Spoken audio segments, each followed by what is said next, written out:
Hi, it's Andy. Hi, it's Dave. Hi, it's Kirk. Or AKA Brian. And you're called Brian for today. I'm using somebody else's hardware. So we have got on today's agenda, Andy, you've picked today's video for us to react to. It's a band I've not heard of. It's called Theatre of Tragedy, and you've asked for the song Let You Down. Why are we checking out Theatre of Tragedy? Theatre of Tragedy, in their inception and the early part of their career, featured a vocalist called Liv Christine, who is one of my musical idols that I've approached as part of our Meet Your Idols project. She's an amazing vocalist. Love Theatre of Tragedy material. The video we're going to watch is actually a bit of a departure from what they're known for, the sort of the gothic metal with the female vocalist and the male vocalist sort of contrasting. A bit of a shock when they released this album, this song come from, but I really do like it. See what you guys think. Okay, let's go check out Theatre of Tragedy and Let You Down.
Bye-bye. There's no need to try. You waste your time. You're absolutely useless, baby. I think I'll let you down. You should have let me go. I think I'll make you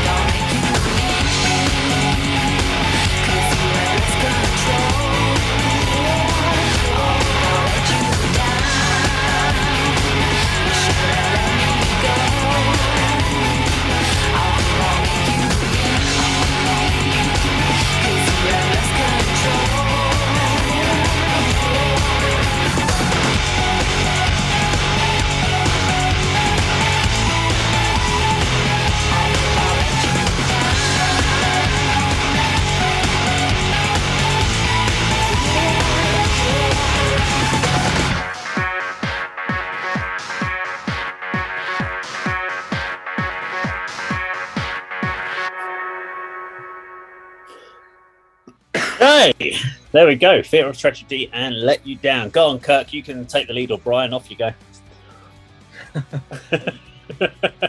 Yeah, am I right in thinking, Andy, was this the album that's perceived as a bit of a turkey from some of the fan base because it was such a radical departure from Aegis? It's the second experimental album they did. It's from Assembly. Oh, first one was Music or Musique. Yeah. They are, they're both in this vein, as you say, a complete departure from Aegis and Velvet Darkness, They Fear, which is the sound of gothic metal with the gruff vocals and Liv's soprano vocals. But yeah, carry on. Yeah, all bands who were playing this genre of music all went in a Depeche Mode direction, didn't they? Starting with Paradise Lost, with that album 1 Minute and Host, which were received quite well, to be fair. And Theatre of Tragedy inevitably did something similar. I like that song, but do you know what it reminded me of? The Cardigans, that Swedish band. Okay. Good vocals, good chorus. They're using vocals. They're a lot more at the forefront of the mix, aren't they, in this type of music? I thought the synth layering was quite impressive as well, especially for a band that started off as a doom, almost death doom band, and then went in more of a Draconian Times direction. Would I listen to an album like that? I probably would. And do you remember I was laughing the other week saying one of the cliches of metal, and I'm guilty of this, is I don't just listen to metal, I've also got my Depeche Mode albums. This, if I was in that mood, this would easily fit into that playlist. Very sultry, wasn't it? You could see yourself. Well, I don't know if I could now at age 40, but 10 years ago I probably could have been in some cyberpunk goth club in Frankfurt dancing to this. There's a picture in your mind, eh? Yeah. Oh, God help us.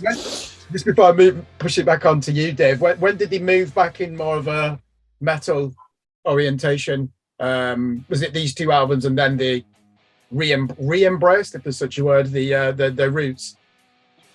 Yes, I mean, this was the last appearance from Liv on with Theatre Tragedy. She was acrimoniously removed from the band soon after this one.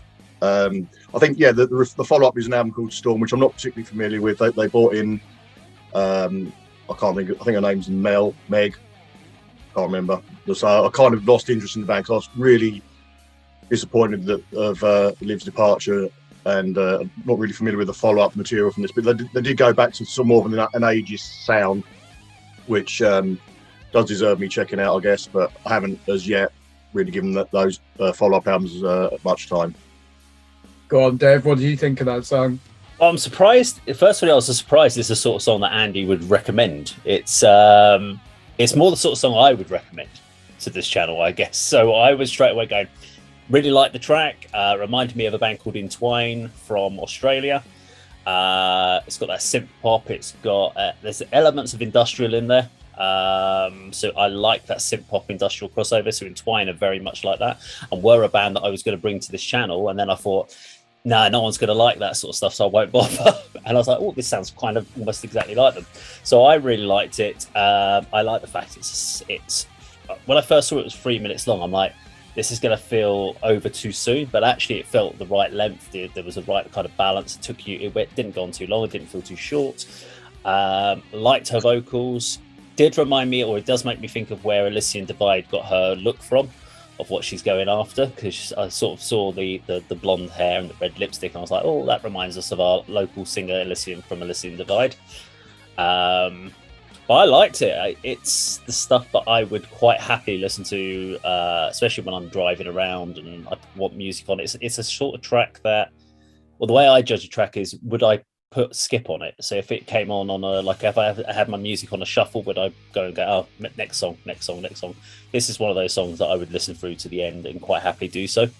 So I really liked it. Now you're saying that it's a departure from their earlier sound, and I'd probably say that this would be an album that would get me into the band, like we talked about the other week on Paradise Lost, and I got into them on Draconian Times. Whereas if I went back to things like you say Icon and was it Gothic, and I went back to Gothic, I was like, oh, I don't like this is not my sort of thing. So I got a feeling that with Theatre of Tragedy, if I listened to their earlier stuff, I probably wouldn't be into it, and I would never have, it wouldn't have been a gateway into the band. And I like what you said, Andy, about when sort of you said that sort of when Liv moved on, you lost interest. And I think there is a key part. We do identify with vocalists with bands. And a lot of the time when a vocalist leaves, you can see people go, I'm not interested in the band anymore. We saw that with Iron Maiden when Bruce Dickinson left. But you can sometimes say when a drummer leaves or a guitarist leaves, people stay with the band. It's the vocalist can be such a key decision if you go and get rid of a vocalist unless you've got a suitable replacement. We saw that with Tarja versus Annette. There was a massive upheaval within Nightwish as well. So I think it takes a lot to keep a band together. You've got to find, if you're going to get rid of a great vocalist and bring another vocalist in, you've got to have someone that's even better. If you bring someone that's not as good, or they might be more within your own sensibility within the band, but if they're not the right thing for the audience, you can have a massive drop off in following. But I really like the song as a whole. Go on, Andy, you can wrap it up for us. yeah, it's interesting you say you're surprised I picked this particular one. To be fair, there's not many Theatre of Tragedy official music videos out there. I was going to put on, or I request you show us one from their debut album, A Hamlet for a Slothful Vassal, but the quality that's available on YouTube is like terrible. I mean, it's a good video. I've seen it before several times, but what's available now is just very grainy, and it wouldn't come across very well for this. Right. This is very, very different from that era of Theatre of Tragedy and the Velvet Darkness They Fear album and Aegis, as we've mentioned. It's a sort of real departure into sort of electronica, industrial music. But I really liked it when they done it. I was a little bit shocked, a little bit saddened, thinking, oh, one of my favourite bands has gone in a completely different direction, almost to the extent that, yes, I really like this, but I wish it wasn't a Theatre of Tragedy album, which was like a side project, and they'd carry on doing the the gothic doom death stuff that I love. But yeah, this video, this particular song, and those albums don't showcase Liv's vocals. The range that she's got, the power that she has, not on these songs, but it suits the music. The other vocalist doesn't even feature in this song. He features minimally throughout the songs on the two experimental albums. I think there was very, very brief fraction of a second images of the rest of the band members on the video. It's all about Liv, this one, as you say. The vocals are at the forefront. It's keyboard or electronica led, minimal guitars, but that's Kirk. This is the Depeche Mode sort of mid-era Paradise Lost sound, but still always one of my favourite bands. I should sort of swallow my pride and check out the follow-up albums that they did without Liv before they sort of called it a day. But yeah, great band. Love the doom death stuff. Big fan of the this experimental period that they had as well. Can I just check? Was this album around 2006, 2007 era? I think a little earlier than that, but you're not far off, I don't think. My guess from the video is it's somewhere between 2004 and 2007, I would have guessed. 2002 assembly. Really? Okay, a little bit earlier. You can actually tell from the graphics, because it's all around that sort of time we had lots of these Linkin Park type videos coming around. That was early 2001, 2002, and real heavy graphic LED filters. And then you only saw around 2010 that sort of whole thing disappeared, and everyone went back to raw industrial kind of back into warehouses again. So this whole thing between 2000 and 2010, you see these graphic LED cinematic filters, and then pre that it was all in the 90s. It was storytelling and concert footage, so you could actually almost kind of roughly grade when a video came out if you watch the video types of what year it came out. Put it in a timeline sort of thing. You can timeline it, so it's interesting. Any final thoughts from you, Kirk? Yeah, on the video, you'd think that was a major label band from 2002. I mean, were they on Music for Nations, Andy? What label were they on? So I can't remember.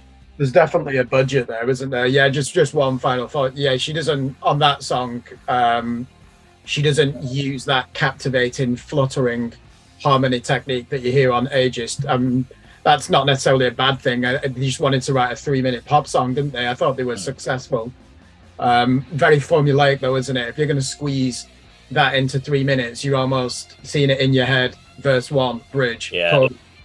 Verse 2, bridge, chorus, middle 8, and then reprising the chorus. That's what I'd probably lose my interest, the predictability of the song structures. But hey, it's pop music, and it's very difficult to write good pop music. There is an example of a song that is good pop music.